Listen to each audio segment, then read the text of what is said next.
C'est l'une des principales, sinon la principale source de recettes de l'État. Il s'agit de la taxe sur la valeur ajoutée. Voyons comment ça marche. Tout d'abord, qu'est-ce que c'est les taxes sur la valeur ajoutée? Inspirons-nous d'un exemple banal. Pierre achète un ordinateur pour 1077 francs. Le prix indiqué est TTC. Le prix est donc de 107,7%. Passons maintenant à la distribution du montant. 100%, soit 1000 francs, vont à l'entreprise. Les 7,7% sont des impôts. Ceux-ci sont ensuite versés à l'État. En Suisse, on distingue 3 ou 4 taux de TVA. Le premier est le taux normal. Le taux normal s'applique à presque tous les produits. Par exemple, ordinateur, vêtements, alcool, services, etc., etc. Vient ensuite le taux réduit. Il est de 2,5%. Il s'agit de tous les biens de consommation courante. Par exemple, nourriture, médicaments, livres, boissons sans alcool, etc., etc. Troisièmement, nous avons le taux spécial. Il est de 3,7%. Il s'agit d'un taux provisoire que le Parlement doit constamment prolonger.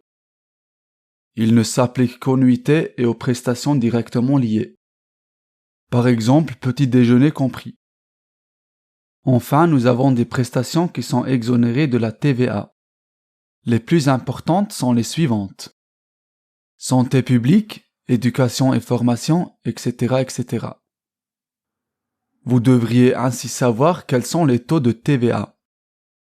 Nous pouvons maintenant disséquer le fonctionnement concret de la TVA. Revenons à l'exemple du début. Le revendeur a acheté l'ordinateur chez un grossiste et ce grossiste directement chez le producteur. Supposons maintenant que le producteur vend son ordinateur pour 107 francs et 70 centimes et le grossiste pour 538 francs et 50 centimes. Répartissons les montants. Attention, il serait erroné d'additionner tous les éléments de la TVA. Nous devons nous imaginer que les 3 prestations représentent également un chiffre en fin de compte. Il s'agit du prix de vente. En d'autres termes, l'État perçoit exactement 77 francs de TVA. Mais pas seulement de la part du revendeur, et bien des 3 intervenants ensemble. Reprenons étape par étape. Récapitulons les parts TVA mentionnées ci-dessus. Le producteur n'a pas acheté de prestations anticipées. Donc il paye 7 francs 70 à l'État. Le grossiste a toutefois payé le prix, y compris la TVA. Une certaine part d'impôt préalable lui revient ainsi. Cela signifie que les impôts déjà acquittés peuvent être déduits des propres impôts. Cela donne le montant que le commerce de gros doit verser à l'État. Lors de la dernière étape de vente, il est possible de déduire les 38 francs 50, ce qui donne le dernier virement d'impôt.